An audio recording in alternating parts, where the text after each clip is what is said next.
Hey, so good evening, everybody. Christopher here again with you, coming at you from Michigan, South Central Upper Peninsula, Escanaba, Michigan to be exact. And I was sitting here thinking, what could I do tonight? What kind of fly could I tie? So we're going to tie another Kevin Feenstra pattern called the Aquatic Nuisance, also known as the Casting Nuisance. This is another fly that came out of Rick Kustich's book, Advanced Fly Fishing for Great Lakes Steelhead. This is a fly that I tie. I don't weight it. I'm very fond of this fly in high water. So high murky water, right after in the late fall, a heavy rainstorm in the spring with all the runoff and all. Just a good, big, bulky pattern with some flash that really is an attention getter. Again, I don't tie this with any weight, but it can still be a bit of a heavy fly. I fish it on sink tips or sinking line, just to get it down quick, get it down deep. Typically at like a type 8 or type 11, and even bigger, all depending on the depth of the water, I guess. So we're gonna get at it. It's a real quick tie and fairly easy. So you're gonna start off with, I'm using a Partridge 1/0, what some people call a heavy iron, but it's a heavy hook. You can see it's thick. It's a heavy water hook for when you want to get down deep. So we're going to start off with that. I do tie this intruder style too, but I figured tonight, we'll tie it how it was meant to be tied, the original way it was to be tied. So get that cinched in right there. And I like my tail to be big, bulky, so I'm using black Magnum rabbit strip. And I want to tie this about as equally as long as the hook. So I'm going to shorten this up a hair. Took a little too much off. Go with that right there. Even shorten that up a little bit more. So there you go. We'll cinch this in nice and tight.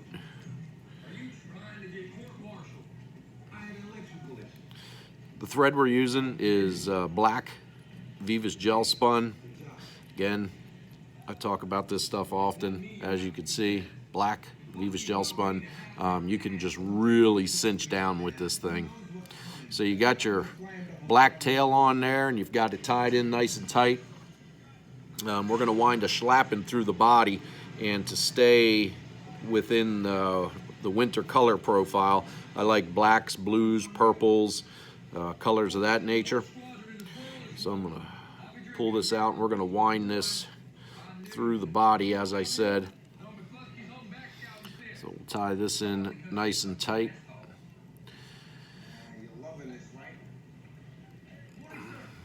There you go, nice and tight. And then we're going to make us a little dubbing loop here, because we're going to make a body.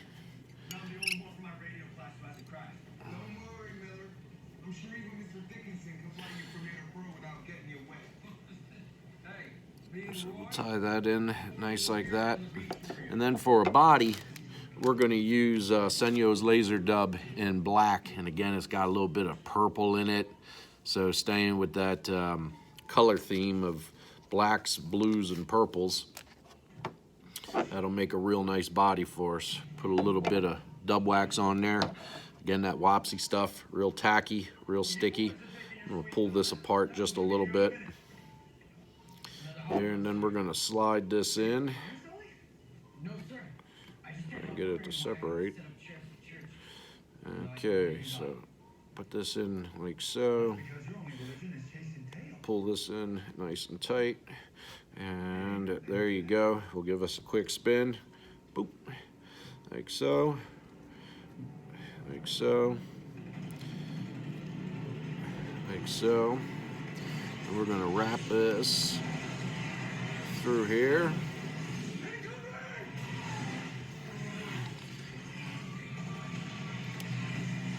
And we're going to go up about 3/4 of the way, right to about the bend,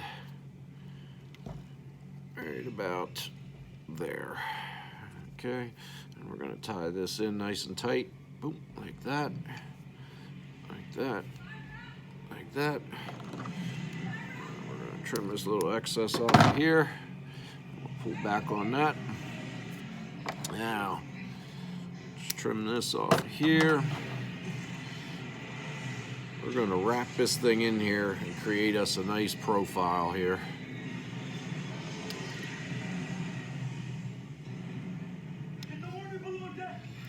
You can actually read in that book, Feenster's a big fan of adding blue, flash and such in cold weather. So up here in Michigan's Upper Peninsula, of course, we got cold weather, boy.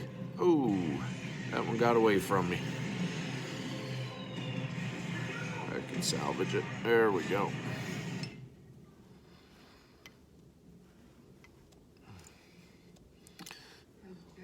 Salvage that nice and easy. Roll this around here, like so. Tie that in nice and tight. Okay, and then we'll trim this tab off like so. Now I like to brush these out as I go a little bit just to break them up a little. And there you have it. So far we got black and blue, and we've run this forward like so. Now we are gonna wrap, we're gonna do an undercollar in a nice piece of mallard, or an overcollar I should say. We're gonna pull this off of here, pull this off of here. I like using the lighter colored stuff, especially when I've got a really dark pattern. So you can see, instead of going with a dyed, this is all natural. This is the natural color, and it just has a little bit of lightness to it. So we'll tie that in right there like so. Okay. Trim this tail off of here. And normally I bend these feathers back with water, but I'm out of water, so I'm just gonna have to try and fold them because I don't feel like stopping now. So we're gonna get this on here nice and tight, and I'm gonna bend these feathers. And you can usually crease them. The water just makes it easier to fold them. But you can see we're doing good. Get a couple, 3 or 4 wraps out of this.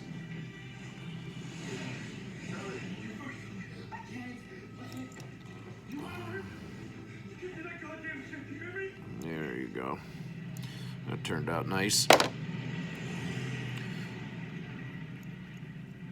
Again, we'll cinch that down nice and tight. Pull that back. Okay. Now I put my scissors down, I can't half find them.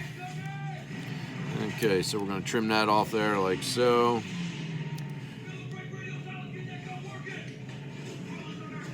Just tab off here.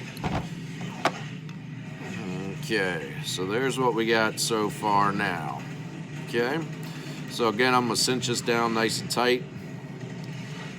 Right there, like that.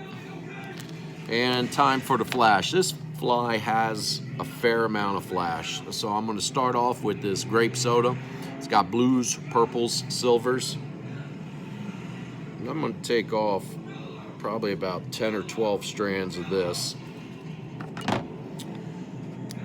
And I'm going to lay that right here. And I'm also going to put some sky blue in it. Again, blues in the cold weather, and I'm going to be fishing, even though it's spring is approaching us. It's the middle of February, and the spring run's going to start up here in the Upper Peninsula. It stays pretty cold for a while, so I stick to these cold weather colors. So I got the sky blue, and I have the grape soda. So I've got purples, blues, and chromes all in this. Now I'm going to run this back here like that, and I'm just going to dump it right on the front of that hook, because I'm going to use every bit of this. Now I'm going to take and fold that back, and so now you have a lot of flash. And I don't want to cut it even. I want some different lengths in there, so you can see I cut the first batch a little shorter than I cut the second batch. Okay, so there's that. And then I got a buddy, Herb, downstate, who hooked me up with just an awesome, absolutely awesome piece of possum. So this is a big bulky fly, and we're gonna put a really big piece of a possum on this front. A really nice, big, thick clump. I want this thing to move water because, again, we fish it, you know, high, dirty water. So I want this thing to be an attention getter.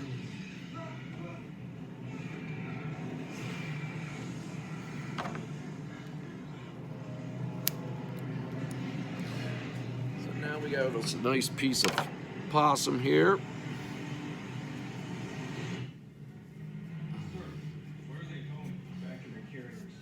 We'll pull out a little bit of the underfur, but not too much. You can even comb it out if you want.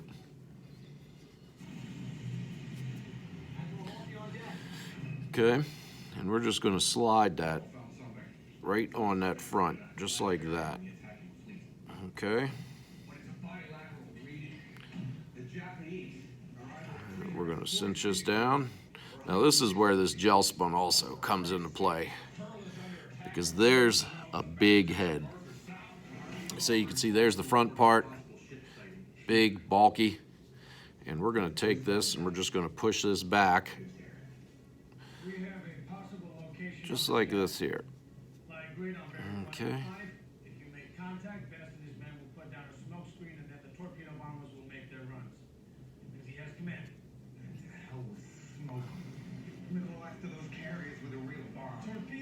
Now we're going to cinch this down.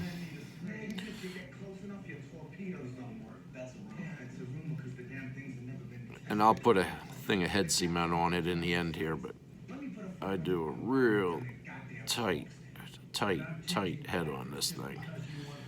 There we go. Just like that.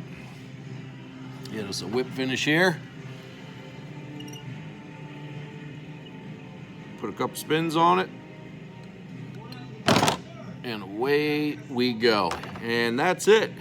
That is Kevin, my version of Kevin Feenstra's Aquatic Nuisance, casting Nuisance. Just a good high water pattern. And oddly enough, tied in olives, I've fished this thing on swing for smallmouth. I have a really good smallmouth river that also has some steelhead in it in the springtime. And this thing is actually taking quite a few smallmouth on swing. So there you have it. Aquatic Nuisance, also known as the casting Nuisance. Real solid high water fly. And one last little note here. Quite a few of my hookups on this thing, and it's what brought me to tying this thing intruder style. At the end of the swing, giving it some pumps and such, and just letting it hang in the air or hang in the water. Don't rip it up right away. This thing gets fishy and it gets buggy in the water, and I've taken a lot of hang down on the end of the swing hits. So, hey, Christopher with the Caddyshack Fly Fishing Guide Service, Escanaba, Michigan. I hope you enjoyed it. Have a great night. God bless.